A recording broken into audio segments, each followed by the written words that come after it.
مومن جو فدا نقش کفے پائے نبی ہو زہر قدم آج بھی عالم کا خزینہ، گر سنت نبوی کی کرے پیروی امت، طوفان سے نکل جائے گا پھر اس کا سفینہ، طوفان سے نکل جائے گا پھر اس کا سفینہ۔ اما دین پر عمل کرنے اور دینداری اختیار کرنے کی دو شکلیں ہیں۔ ایک تو حالات سازگار ہیں، فضا موافق ہے اور کوئی رکاوٹ نہیں ہے کسی قسم کی، جو بھی دین کے تقاضے ہیں ان کو پورا کرنے کے سلسلے میں کوئی معنی نہیں ہے، بلکہ یوں کہہ لیں دین پر عمل کرنے میں عزت مل رہی، اکرام و احترام ہو رہا، لوگ استقبال کر رہے ہیں، اچھی نظروں سے دیکھ رہے ہیں۔ ایک تو ان حالات میں آدمی دین پر عمل کرے، اور ایک یہ ہے کہ حالات سازگار نہیں ہیں، فضا موافق نہیں ہے، عمل کرنے میں قدم قدم پر رکاوٹیں ہو رہی ہیں، بلکہ رکاوٹیں ڈالی جا رہی ہیں، اور دین پر عمل کرنے والوں کے لیے آزمائشیں، امتحانات ہو رہے ہوں۔ یہ دو گویا دین پر عمل کرنے کے لیے حالات کے اعتبار سے دو گویا یہ موقع ہیں۔ جس وقت میں عمل کرنے میں اکرام، اعزاز، احترام، عہدہ، کرسی مل رہا ہو، ٹھیک ہے، اس موقع پر بھی دین پر عمل کرنا اچھی چیز ہے، اس لیے کہ ہم سے مومن ہونے کی حیثیت سے مطالبہ ہے، تقاضا ہے کہ بھئی دین پر عمل کرو۔ لیکن جس وقت حالات سازگار نہ ہو اور عمل کرنے میں دقتیں، پریشانیاں آ رہی ہوں، اس وقت عمل کرنا اور جمنا اور دین کو اپنانا، اور حالات میں اپنے آپ کو آدمی اللہ پر اعتماد و بھروسہ کر کے اس کو پختگی کرنا، یہ ہوتا ہے قابل قدر اور قابل قدر چیز ہے، اور بے انتہا اللہ کو پسند ہے۔ اور دیکھیے دنیا تو دارالامتحان ہے، یہاں تو سبھی کا امتحان ہوگا۔ کوئی آدمی یہ چاہے، کوئی پڑھنے والا طالب علم یہ چاہے کہ ہمارا امتحان ہی نہ ہو، اور ہم کو جو ہے کیا کہتے ہیں سوالات کے جواب نہ دینا پڑے، اور جناب والا ہمارے ساتھ جو ہے ہماری صلاحیتوں کو نہ جانچا جائے اور یوں ہی ہم ہو جائیں۔ اب تک تو ہوا نہیں، ہو سکتا ہے کبھی ایسا ہو جائے کہ بغیر امتحان کے ترقی مل جائے، ورنہ ظاہر امتحان ہوگا وہ۔ ایسے ہی ایمان والوں کے لیے اور دین والوں کے لیے یہ تو امتحان گاہ ہے، کبھی امتحان حالات کو موافق بنا کے، کبھی حالات کو خلاف کر کے، کبھی انعام دے کر امتحان اور کبھی انعام نہ دے کر امتحان، دونوں شکلیں ہیں۔ اللہ پاک نے کیسے کیسے امتحانات اور کیسی کیسی آزمائشیں بڑوں کے ساتھ پیش آئی ہیں، وہ بھی ہم لوگوں کو اپنے سامنے رکھنا، اس کو پڑھنا، اس سے ایک ہمت، تقویت، سبق، عبرت ملتا کہ ایک وہ لوگ تھے ریکھا میں۔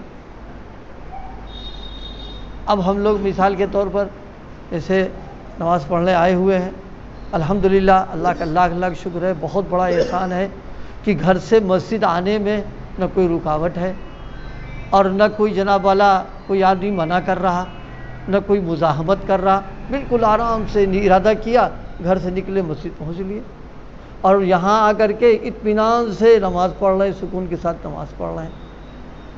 اب وہ بھی ایسے لوگ ایسے بھی ہیں کہ جناب ان کے لیے مسجد آنا اور باجماعت نماز کا پڑھنا ایک آزمائش، ایک امتحان کا باعث بن رہا ہے۔ تو اس طرح کے لوگوں کے حالات اور ان کے واقعات کو پڑھتے رہنا چاہیے، اور اس سے سبق لیتے رہنا چاہیے اور اپنا موازنہ کرنا چاہیے کہ ہم ہیں کہ کوئی رکاوٹ نہیں ہے اور ہم نہیں کر پا رہے ہیں، اور جناب والا بلکہ عمل نہ کرنے کے لیے بہانے ڈھونڈ رہے ہیں، کہیں یہ عذر ہے، کہیں وہ عذر ہے، کہیں ایسا ہو گیا ویسا ہو گیا۔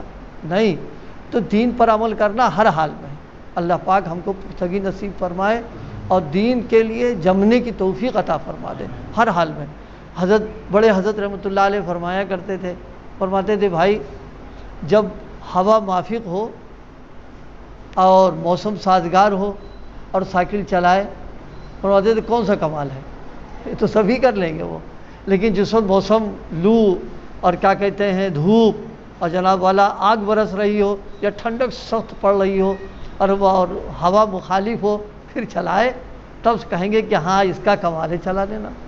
اسی طرح سے بھائی یہ نہیں دعا نہ مانگے کہ اللہ پاک وہ حالات ہمارے ساتھ بھیجی دے، نہیں، بات صرف یہ ہے دین میں دونوں آزمائش کیسی بھی آئے بس اللہ سے یہ مانگنا چاہیے کہ اللہ آپ دین پر ہم کو جمع دیجئے اور توفیق عطا فرما دیجئے۔ یہ کبھی آدمی یہ نہ سوچے کہ ارے صاحب پتہ نہیں کیا، نہیں، کوئی آزار کچھ نہیں، جو تقاضا دین کا عمل کریں۔ پہلے لوگوں نے کیسے کیسے آزمائشیں آئی ہیں، ابھی میں پڑھ رہا تھا ایک واقعہ ہم سب کے لیے سبق کا ہے، کیسے کیسے امتحانات ہوئے ہیں۔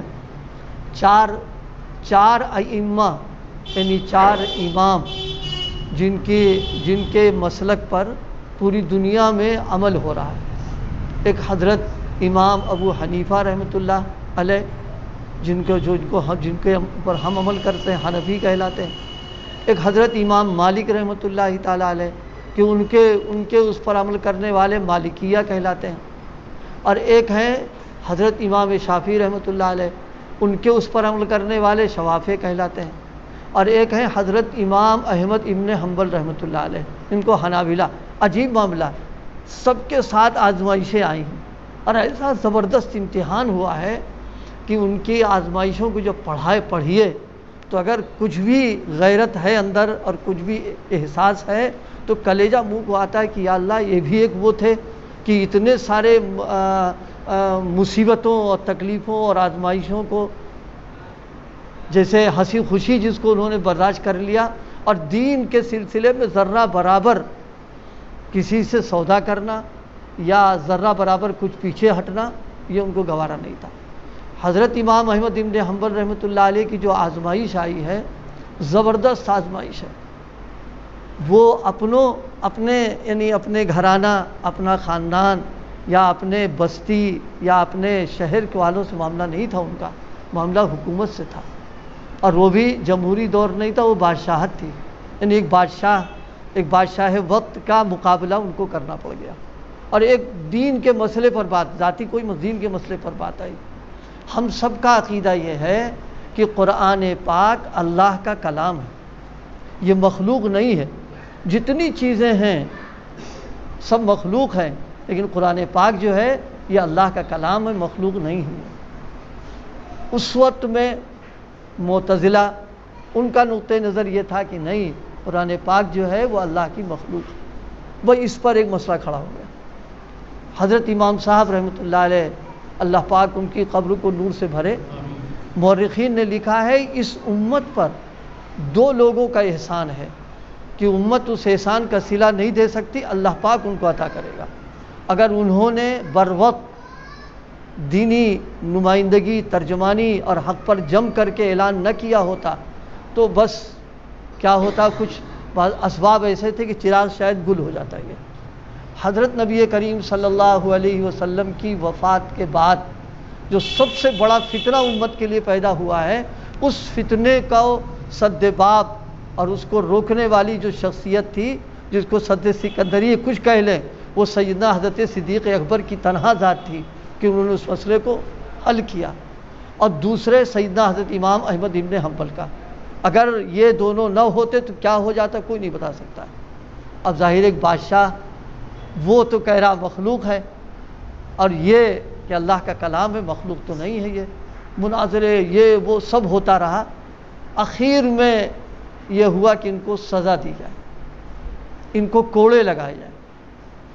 اللہ پاک ہم سب کی حفاظت فرما لے کہ اب ذرا تصور کر لیں کہ ذرا سا ہم کو چوٹ لگ جائے زخم ہو جائے، کھال کٹ گئی، گوشت کٹ گیا اور جناب والا ہڈی تک اثر آ گیا تو کتنی تکلیف ہوتی ہے، آدمی کتنا بے چین ہو جاتا ہے کہ صاحب رات کی نیند چلی جا رہی ہے اور کھانا پینا اس کا دو بھر کی تکلیف ہو گئی۔ اور حضرت پر جب کوڑے لگتے تھے، اللہ پاک حفاظت فرمائے، جلاد، وہ ہر 2 کوڑے کے لیے ایک جلاد رکھا جاتا تھا، اور جن کے لیے یہ تھا کہ جتنی طاقت سے لگا سکتے اتنی طاقت سے کوڑے لگاؤ ان کو۔ اور خود وہ یہ کہتے تھے کہ اگر کسی ہاتھی کو اس طاقت کے ساتھ مار دیا جاتا تو اس کو تحمل نہیں کر سکتا، وہ چیخنے لگتا اس وقت تھا۔ لیکن امام صاحب رحمۃ اللہ علیہ کا حال یہ تھا کہ دین کے لیے انہوں نے استقامت، کوڑے کھانا تو گوارا کر لیا انہوں نے، لیکن کوئی ایسا کلمہ زبان سے نہیں نکالا جو گویا دین کے مزاج اور مسئلے کے خلاف یا اس سے کوئی ایسی بات نکل رہی ہو جس سے حق کے بالکل ایک دم جمے رہے اس پر۔ واقعہ تو بہت لمبا ہے اور بہت عبرت کا واقعہ، جب پڑھیے جب آنسو آنا شروع ہو جاتے ہیں اور کلیجہ منہ کو آتا ہے۔ حضرت کے لیے دعائیں بھی ہوت کر کے نکلتی کہ یا اللہ ان کی استقامت کا کچھ ذرہ ہم لوگوں کو بھی عطا فرما دے کہ ہم ایک خوشگوار ماحول میں رہ کر دین پر عمل نہیں کر پا رہے ہیں، اور وہ ایسے ماحول کے اندر انہوں نے اتنی زبردست قربانی دے دی کہ آنے والی پوری نسل اور امت کی حفاظت کا ذریعہ بن گئے وہ۔ اگر خدا نخواستہ کچھ بھی ذرا سا لڑکھڑاہٹ آ جاتی تو سارا معاملہ ایک دم بالکل چلا جاتا اس کے اندر۔ فرمایا اس میں کہ اپنے بادشاہ نے ان کو کوڑے مارنے کی سزا مقرر کی۔ بغداد میں ایک شور مچ گیا۔ بعض اس میں نے خود پڑھا ہے، بڑوں سے بھی سنا ہے کہ بعض لوگوں نے امام صاحب کو مشورہ دے دیا کہ ارے جان خطرے میں ہے تو بجائے عزیمت کے رخصت پر عمل کر لو اور کچھ ایسی بات کہہ دو گول مول کہ جس سے تمہارے دین پر بھی آنچ نہ آئے اور تمہاری جان ہی بچ جائے۔ تو امام صاحب نے بہت پیاری بات فرمائے دیکھو پورا بغداد آج مجھے دیکھ رہا ہے، اگر میں نے اپنی زبان سے کوئی ایسا جملہ کہہ دیا تو میری جان تو بچ جائے گی، ان کا ایمان خطرے کے اندر پڑ جائے گا، لہذا ہم اپنی جان کو بچا کر کے ان کا ایمان خطرے میں نہیں ڈالیں گے، ہم لہذا جو بات حق ہے وہ ہم کہیں گے آ کر کے یہاں۔ فرمایا کہ امام احمد بن حنبل کا آج امتحان ہو رہا ہے۔ حضرت والا نور اللہ برکتہ نے جب یہ واقعہ سنایا تھا تو اس میں پہلے حضرت نے بات فرمایا کہ ان کے استاد حضرت امام شافعی رحمۃ اللہ علیہ نے خواب میں حضرت نبی کریم صلی اللہ علیہ وسلم کو دیکھا ہے، اور حضرت نے فرمایا کہ احمد بن حنبل سے میرا سلام کہہ دو اور کہو ایک آزمائش آنے والی ہے، اللہ پاک تم کو اس کے اندر ثابت قدم رکھے گا۔ یعنی غیبی گویا بشارت اور اشارہ ہو چکا تھا کہ امتحان تو ہوگا لیکن تم کامیاب ہو کر کے جاؤ گے اس کے اندر۔ اور بھائی آزمائش آتی تو ہے لیکن اب تک کا تجربہ اور تاریخ یہ بتا رہی کہ جو لوگ جم جاتے ہیں ایک وقت آتا کہ بادل چھٹتا ہے، گرد و غبار بیٹھ جاتی ہے، آسمان کھلتا ہے، دنیا دیکھتی کہ حقیقت کیا ہے، پھر وہی لوگ جو مخالفت پر ہوتے تھے وہی آ کر کے پھر توبہ تلافی شرمندگی اور یہ، لیکن ظاہر ہے کہ وہ جو سنہرا وقت تھا وہ تو کھو گیا دیا آدمی نے آ کر کے وہاں پر۔ حضرت امام احمد بن حنبل کو جب پہلا کوڑا مارا گیا تو فرمایا سبحان اللہ، یعنی بجائے اس کے کہ کوئی آہ، کوئی چیخنا، کوئی چلانا، اپنے مالک کو یاد کیا سبحان اللہ۔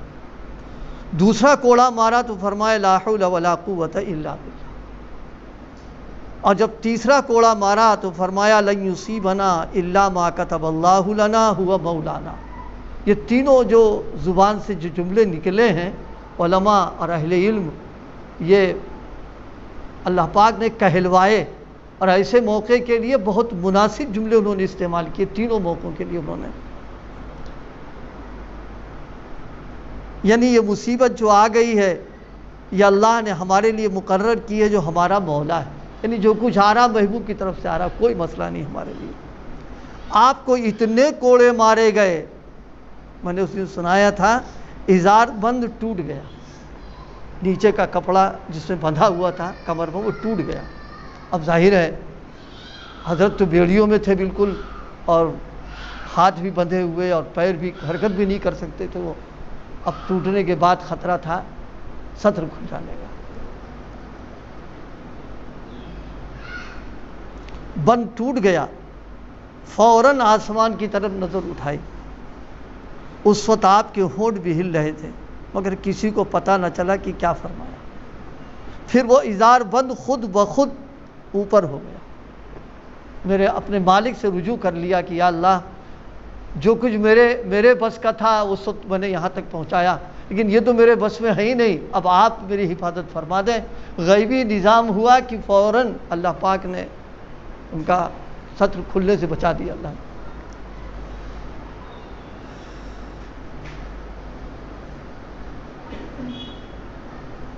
ایک محدث نے 1 ہفتے کے بعد امام صاحب کے گھر جا کر عیادت کی. پوچھا اے امام احمد بن حنبل آپ نے اس وقت کیا کہا تھا؟ فرمایا چونکہ میرا ازار بند ٹوٹ گیا تو میں نے اپنے اللہ سے کہا ان کنت تعلم انی علی الحق، اے میرے مولا اگر آپ جانتے ہیں کہ میں حق پر ہوں تو میرے پوشیدہ اعضاء کو ننگا نہ ہونے دیں آپ. اللہ تعالیٰ نے بس میرا پاجامہ اوپر اٹھا دیا. یہ اب صلہ کیا ملا، واقعہ تو بہت لمبا وقت ہو گیا، آج بھی اتنا سے وقت میں بھول گیا تھا تو پھر آ گیا. سب سے پہلا اعزاز اللہ پاک نے ان کو یہ دیا. حضرت امام شافعی رحمۃ اللہ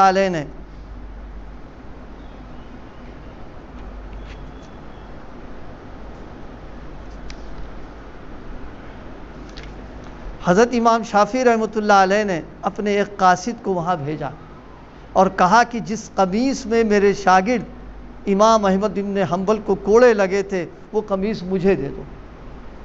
ظاہر ہے کہ اس میں وہ خون آلود تھی اور اللہ کے راستے میں خون ان کا نکلا تھا، تو ظاہر ہے کہ وہ خون کتنا قیمتی، پھر جس قمیص میں لگا ہے وہ کتنی کا فرمائے قمیص مجھے بھیجا دو. حضرت امام شافعی رحمۃ اللہ علیہ نے جب اپنی قمیص کو پانی میں بھگویا اور اس پانی کو پی لیا اس جذبے کے ساتھ کہ ہم وہ قربانی تو پیش نہیں کر سکے لیکن اس قربانی دینے والے کا جو خون ہے وہ ہمارے اندر آ جائے، اس برکت کو انہوں نے پانی کو پی لیا. دوسرا ان کے ساتھ 230 سال کے بعد ایک شخص کا انتقال ہوا. 230 سال کا مطلب تقریباً 250 سال، 2.25 سال سے زائد کچھ ہو گیا. تو اس نے وصیت کی کہ میری قبر جو ہے امام احمد بن حنبل کے قبر کے قریب بنا دینا. تو اس نے بیچارے نے کھودنے والے نے انجانے میں حضرت کی قبر پر وہ مار دیا. کھودنے والے جو پھاوڑا وڑا مارا تو ان کی قبر کھل گئی. جب کھلی ہے تو اللہ پاک نے کہ ان کی کرامت یہ تھی بالکل ان کا فکن بل سے ایک دم آج ہی رکھا گیا ہے، نہ سڑا ہے نہ گلا ہے نہ میلا ہوا، ایک دم تازہ بالکل کفن رکھا ہوا تھا.